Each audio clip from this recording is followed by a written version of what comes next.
Came up and he hugged me and said, "I love you, Pops." It's such a gift. A father and family remembering a son and brother taken too soon. Tonight, only on 13, the gift of a child's love, remembering Beau Bizier. And Robert Bailey, then and now, he killed a Colorado Springs woman 40 years ago. How justice finally caught up with him. And it is too hot in Pueblo City schools. That's what students and parents are saying after today's scorcher. This is a yearly problem. So why can't the district fix it?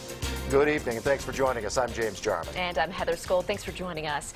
We're learning new information tonight about a deadly crash that killed two Palmer Ridge High School students. Yeah, 17-year-old Beau Bizier and 18-year-old Ryan Pappas were killed early Monday morning in a crash in Black Forest. Another student was badly injured. The driver is now facing charges of vehicular homicide. A new report says that driver was under the influence of alcohol and going twice the speed limit when he crashed and killed his two friends. KRDO News Channel 13's Emily Allen joins us with details of that report. Emily? James and Heather, we got this preliminary report from the Colorado State Patrol. Now, in this report, it outlines what happened to the car in those final fatal seconds. Friends flocked to this memorial, but some people preferred to pay their respects away from the crowd. This was where the car that killed their two friends finally came to a stop. It gives us closure to just see like where everything happened. It's like, it's hard. It's definitely hard. The speed limit here along Baptist Road is 40 miles per hour. Colorado State Patrol says the 17-year-old driver was going 80 miles per hour when he drove east on Baptist Road and blew through this stop sign where the road intersects with Roller Coaster Road. The car went airborne 3 times before landing in an embankment, crashing through a fence and hitting trees. Beau Bizier was the only one not wearing a seatbelt and was thrown from the car. Dylan Brandt comes here to think about Bizier and also Ryan Pappas, who was killed. She wants the driver to know she's thinking of him too. We feel sad for him because as much as we hurt, we know that he hurts thousands times more. She says if there are lessons to be learned from this, they will come later. Right now is simply a time to grieve. The driver is facing 2 counts of vehicular homicide and 1 count of vehicular assault. Those are felonies with a maximum punishment of 12 years in prison. In the Newsplex, Emily Allen, KRDO News Channel 13. Thanks so much, Emily. And touched by an immense outpouring of support from strangers, the family of one of the victims wanted those who didn't know their son to get a glimpse of his life. KRDO News Channel 13's Jonathan Petramala spoke with 17-year-old Beau Bizier's family and has his story.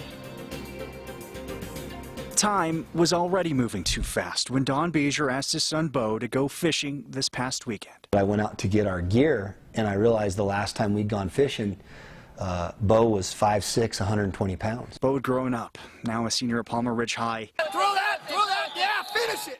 He was working towards a goal. He really felt like he just missed out going to state and wrestling last year, and he just felt like this was his year. Let's go, let's go! Lettering all 3 years, Beau wanted a championship for his senior year. He was always at the gym. He would tell me, "Mom, I'm going to the gym to get swole." That was his word. This season, he was going to go to state. We had a good feeling about it, so very proud of him. Which brings us back to the fishing trip. I got to go to Bass Pro and buy you new waders, new boots, and a life jacket, because now you're 5'11", 150 pounds. He outgrew his old waders, and so these were his waders, one of the last things he ever wore.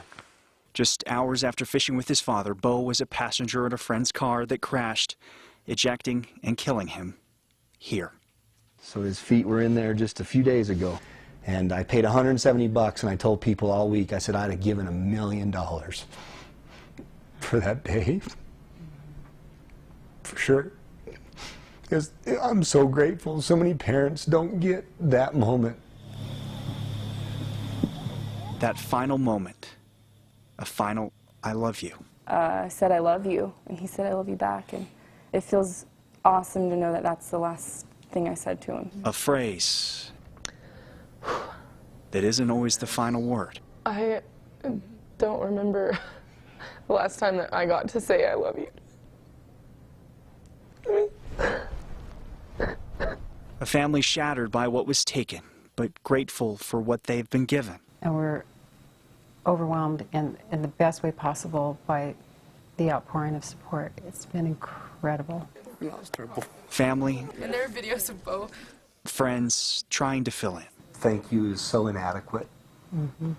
But that's all we have. That and the memories of a life that should have been far from its sunset. In Monument, Jonathan Petramala, KRDO News Channel 13. Thanks, Jonathan. The family says the funeral for Bo will be this Saturday. It's going to be at New Life Church, starts at 2 in the afternoon, and everyone is welcome. Justice has been served in a 38-year-old Colorado Springs murder case. A jury returned its verdict this afternoon, finding 58-year-old Robert Bailey guilty in the December 1976 killing of 34-year-old Janet Conrad.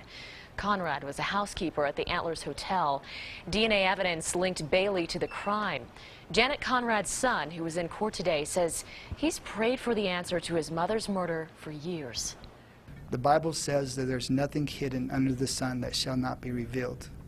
And that is a prayer that I've prayed, and I've prayed to the Lord for that, for that hidden thing to be revealed. And I believe that the DNA was that hidden thing that came forth. And that was what this whole case was about, was the DNA, that hidden thing, and it came forth. Bailey faces life in prison at his sentencing next week. Let's get you over to meteorologist Rachel Plath, keeping an eye on the conditions. And as you said yesterday, it would be a scorcher today, and well, we set some records. We did. In both Colorado Springs and Pueblo, we hit record high temperatures, breaking records that date back to 1947 in Pueblo and 1960 in Colorado Springs. Here's a look at your highs out there today. Many areas in the 90s and triple digits from Pueblo to Lamar. It was a hot one, and we're still battling the heat as we head into the night tonight. Temperatures have been slow to cool. We're still in the 70s and 80s across southern Colorado. Eventually, we'll make our way into the 50s tonight. We will keep clear skies through tomorrow morning, but then big changes are moving into place tomorrow. Between mid-morning and early afternoon, we are tracking a cold front that will push through. That cold front is going to cool the temperatures down tomorrow slightly. It also will bring a better chance for storms come tomorrow afternoon. Heavy rain and the potential for a severe thunderstorm or two will be possible, especially across the plains tomorrow afternoon. But then tomorrow night, even colder air is going to be ushered into the state, making your Friday noticeably cooler. We are talking about a 30-degree temperature drop between what we had out there today and what we'll end the work week with. I'll let you know how cool that temperature is going to be for you coming up with your 7-day forecast in just a little bit. James and Heather, back to you. All right, thanks so much. And it was a hot and sweaty start to the school year for kids in Pueblo City schools. The Steel City, as Rachel just mentioned, hit that record high today, 100 degrees. Scorcher out there. Most of the schools in the city don't have air conditioning. KRDO News Channel 13's Michelle San Miguel joins us live outside East High School. And Michelle, there's no air conditioning at the classrooms at East. Yeah, the media center and the gym are the only rooms here at East High School that have AC. The school district estimates it would cost nearly $75 million to put AC in all of its schools. That's money it just doesn't have right now. The first week of school for East High School students has been a scorcher. It's just hot. It's pretty hot in there.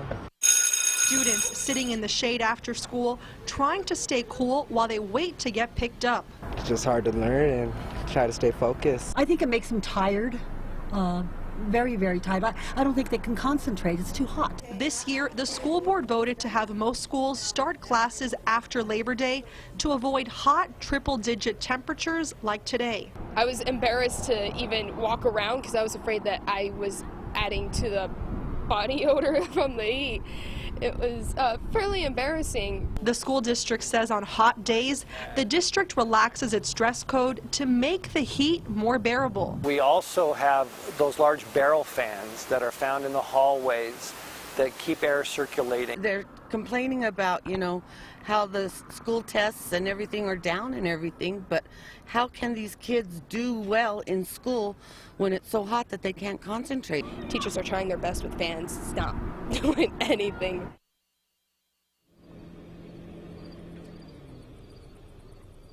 In 2010, the school district tried to pass a bond measure that would have equipped all of its schools with AC, but that bond measure failed. Reporting live in Pueblo, Michelle St. Miguel, KRDO News Channel 13. Thanks so much, Michelle. We do have a reminder for you tonight. Black Hills Energy customers will get a chance to weigh in on a potential rate hike tomorrow. Utility bills could go up by 3 to 4%. As we first reported last night, the company wants to increase the rates, I should say, to help pay for the construction of a wind farm, which was built in Warfano County. The hearing starts at 4 o'clock tomorrow afternoon at the Pueblo County Courthouse. A man found dead in a Pueblo home had head trauma before he died. That's according to a preliminary autopsy report. Pueblo police found 47-year-old Claude Baca in a home on the south side of Pueblo on Sunday night. They call his death suspicious. Officers say Baca may have been involved in a fight at Sharky's Bar earlier that night. The coroner is waiting on the toxicology results. Well, it is the biggest fine ever handed out to a store owner for selling spice. Sang Leeming, who owns the Tobacco King store in Longmont, was slapped with a $100,000 fine today. He was busted by undercover federal agents last year for selling the illegal drug. Investigators seized more than 1,000 containers of spice products from his store. In Broncos news, Peyton Manning is commenting on the Wes Welker drug suspension. Welker was suspended for 4 games by the NFL yesterday for testing positive for amphetamines. The Denver Post reports it was from Adderall. Today, the team hit the practice field to get ready for the first month of the season without Welker, and Peyton brought an optimistic view. It's an opportunity for some certain receivers to get more playing time, whoever that is. Welker will not be able to return to the team until week 6 of the season. And medical professionals are weighing in on the use of Adderall, which is becoming increasingly popular in sports. KRDO News Channel 13's Greg Miller talked to the staff at UCCS about the dangers of that drug.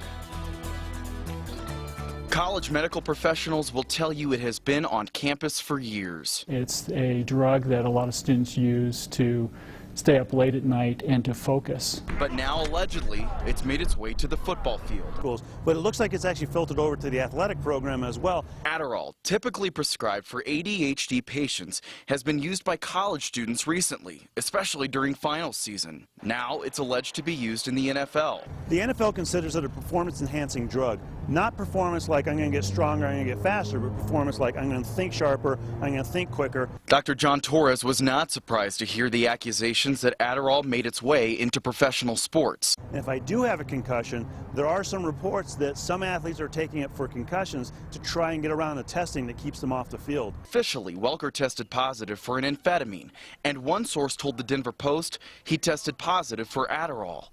NFL.com cited another Post article in 2013 that many NFL players reportedly use Adderall as a cover-up for other drugs because the NFL drug policy does not allow the league to say which drug caused a player to fail a test. When they test for amphetamines, they're testing for a whole spectrum of different types of amphetamines. Adderall is actually 2 different medicines, dextroamphetamine and amphetamine combined. So it's going to light up on an amphetamine test.